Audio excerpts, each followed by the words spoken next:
Hello, तर आज आहे गुढीपाडवा आणि तुम्हा सगळ्यांना गुढीपाडव्याच्या खूप शुभेच्छा. आज ही रांगोळी स्पेशली अंकूने काढली होती आणि छान गुढी उभारून अंकू आणि मी झालो आहे रेडी. रेडी होऊन पटकन आम्ही जिमला निघालो. आज आहे आमचा अप्पर बॉडी वर्कआउट आणि आम्ही फक्त वर्कआउट किंवा फक्त जिम, एक्सरसाइज, झुंबा हे सगळं नाही, तर यासोबत आम्ही दोघी सुद्धा आमचं डाएट सुद्धा मेंटेन करत आहोत. जिममधून घरी येताना आम्हाला हे लिली प्लांट दिसले आणि ते आम्ही मम्मीसाठी घेऊन आलो. मम्मी हे प्लांट बघून इतकी जास्त खुश झाली. त्यानंतर अंकू निघाली ऑफिसला आणि माझा होता वर्क फ्रॉम होम. त्यामुळे मी करायला घेतला लंच. लंच नंतर मी माझं कामही संपवलं आणि मग मी डिनर करायला घेतलं. डिनरसाठी मी काल रात्रीच हे ब्लॅक चना आणि अख्खा मूग भिजवून ठेवला होता. त्यांना आज छान बॉईल करून घेतलं आहे आणि हे काय मी का रडायला लागले? मला रडवणारा हा एकच व्यक्ती आहे, कांदा.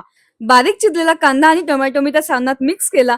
मग चवीनुसार ब्लॅक पेपर, पिंक सॉल्ट, लिंबू आणि थोडीशी कोथिंबीर ॲड करून घेतली आणि थोडंसं लाल तिखट घालून मी छान डिनर करायला घेतला. डिनर एकदम सिंपल होता. त्यामध्ये मी सॅलड सुद्धा ॲड केलं आणि डिनरच्या 2 तासानंतर मी थोडं वॉर्म वॉटर आणि हल्दी मिक्स करून पाणी पिले.